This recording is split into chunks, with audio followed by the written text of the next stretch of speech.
ഈ എക്സസൈസിന് ഇങ്ങനെ ഒരു പ്രായപരിധി അങ്ങനെയല്ലോ? ഇല്ല. ഓരോ പ്രായം അനുസരിച്ചിട്ട് നമുക്ക് അതിൽ വ്യതിയാനം വരുത്തിയിട്ട് ചെയ്യാൻ സാധിക്കും. അതെ, തീർച്ചയായിട്ടും. ആണോ? നമ്മൾ ട്രെയിനിങ്ങിൽ വ്യത്യാസം കൊടുക്കും. ഇപ്പോൾ അവർക്ക് കൊടുക്കുന്ന നമ്മുടെ ഷെഡ്യൂളിൽ വ്യത്യാസം ഉണ്ടാവും ഏജിനനുസരിച്ചിട്ട്.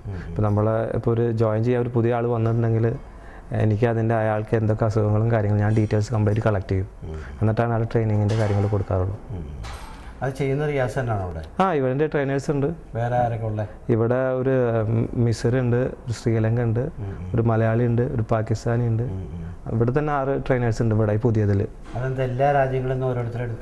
കാരണം അത് വേണം, ഇവിടുത്തെ ലാംഗ്വേജ് പ്രശ്നം മെയിൻ. അത് കൂടാണ്ട് ഞാൻ ഒരു അട്രാക്ഷൻ എന്ന നിലക്കാണ് വെച്ചിട്ടുള്ളത്. കാരണം എല്ലാവർക്കും സൂട്ടബിൾ ആണെന്നുള്ള നിലക്കാണ് ഞാൻ അങ്ങനെ വെച്ചത്. അറബി കസ്റ്റമേഴ്സ് കൂടുതലാണ്? എനിക്കിപ്പോൾ ഇവിടെ ഖത്തറീസ് ആണ്, മീൻസ് ലോക്കൽസ് ആണ് കൂടുതൽ. ഖത്തറീസ് എന്ന് പറയുമ്പോൾ അവർ ഏത് ഏജിലുള്ളവരാണ്? അവരെല്ലാവരും ചെറുപ്പക്കാരായിരിക്കും.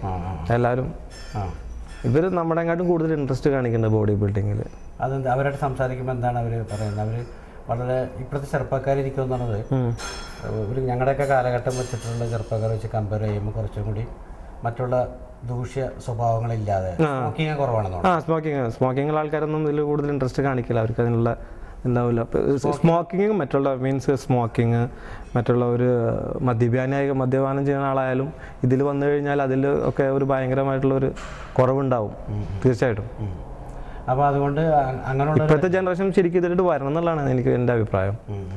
അപ്പോൾ രക്ഷിതാക്കളായാലും ഈ ബോഡി ബിൽഡിങ്ങിലും അങ്ങനെയുള്ളതിലൊക്കെ കൂടുതൽ പിള്ളേരായാൾക്ക് തള്ളി വിടണം എന്നുള്ളതാണ്. പരിപാടി കണ്ടുകൊണ്ടിരിക്കുന്ന ഒരുപാട് പേരുണ്ടാവും. അവർക്ക് റിയാസിന് വളരെ ആധികാരികമായിട്ട് ഒരു അഡ്വൈസ് കൊടുക്കാൻ പറ്റും, ഒരു മെസ്സേജ് പോലെ എന്ത് പറയാൻ സാധിക്കും ഇപ്പോഴത്തെ ന്യൂ ജനറേഷന് വേണ്ടിയിട്ട്? ന്യൂ ജനറേഷനോടും പറയാം, രക്ഷിതാക്കളോടും. ഞാൻ പറഞ്ഞ അതേ ഡയലോഗ് എനിക്ക് ആവർത്തിക്കാനുള്ളൂ.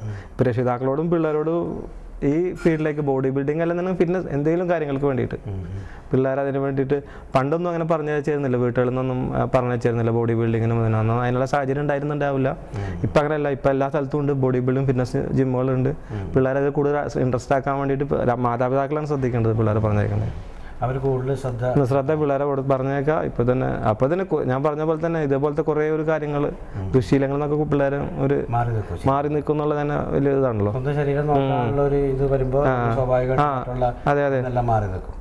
ഇവിടെ അറബ്സ് അല്ലാതെ വേറെ ഏത് രാജ്യക്കാരൊക്കെ വരുന്നുണ്ട് കസ്റ്റമർ? ഇവിടെ അറബ്സ് അല്ലാണ്ട് സിറിയൻ, ലബനൻ അങ്ങനെയുള്ള എല്ലാവരും ഉണ്ട്, മിക്സാണ്.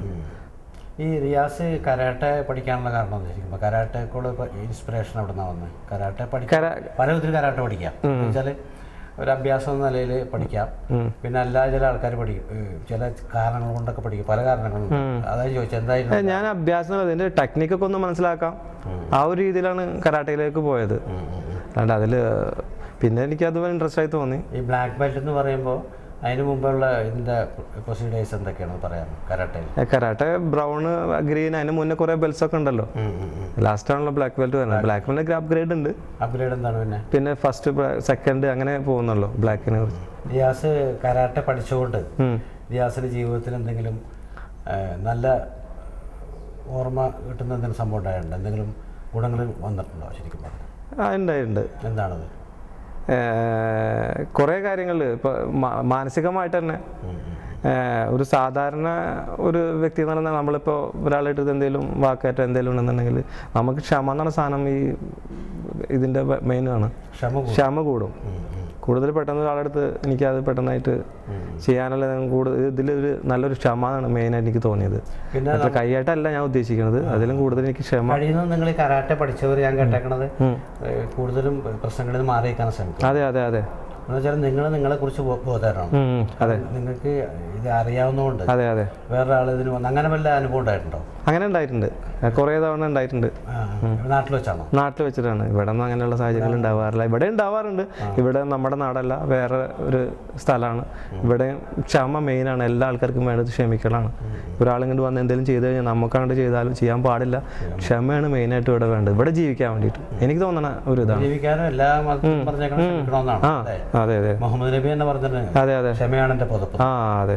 അപ്പോൾ ക്ഷമ എന്നാലേ നമുക്ക് ഇവിടെ ജീവിക്കാനും കണ്ടിന്യൂ ചെയ്യാനും പറ്റത്തുള്ളൂ. എൻ്റെ വിജയം എന്നുള്ള എനിക്ക് തോന്നണത് അതാണ്. എന്തെങ്കിലും നാട്ടിൽ വെച്ച് വഴക്കുണ്ടാകുന്ന സാഹചര്യം വന്നിട്ടുണ്ടോ? ഉണ്ടായിട്ടുണ്ട്. അല്ല, അങ്ങനെ ഞാൻ ചോദിക്കണത് പഠിച്ച അഭ്യാസം എടുക്കേണ്ടി വന്ന ഇല്ല. എനിക്ക് പഠിച്ച അഭ്യാസം വെച്ചാൽ ഒരാളെ ഫൈറ്റ് ചെയ്യാൻ വന്ന ആളെ തിരിച്ചു തല്ലൽ മാത്രമല്ലല്ലോ, അത് ഡിഫെൻഡ് ചെയ്യാനുള്ള സംഭവങ്ങളുണ്ടല്ലോ. അതിൽ ഞാൻ കുറെ എനിക്ക് 2-3 അനുഭവങ്ങൾ ഉണ്ടായിരുന്നു. അപ്പോൾ ഞാൻ ചോദിക്കട്ടെ, നമ്മുടെ നാട്ടിൽ കളരിയുണ്ട്, കരാട്ടെ ഉണ്ട്. അപ്പോൾ കൂടുതൽ കളരി അറിയാം? ഞാൻ കളരിയും പഠിച്ചിട്ടുണ്ടായിരുന്നു. രണ്ടും കൂടി ഒരുമിച്ചായിരുന്നു ഞാൻ കൊണ്ടുവന്നത്. ആദ്യം കളരിയാണ് പഠിച്ചത്?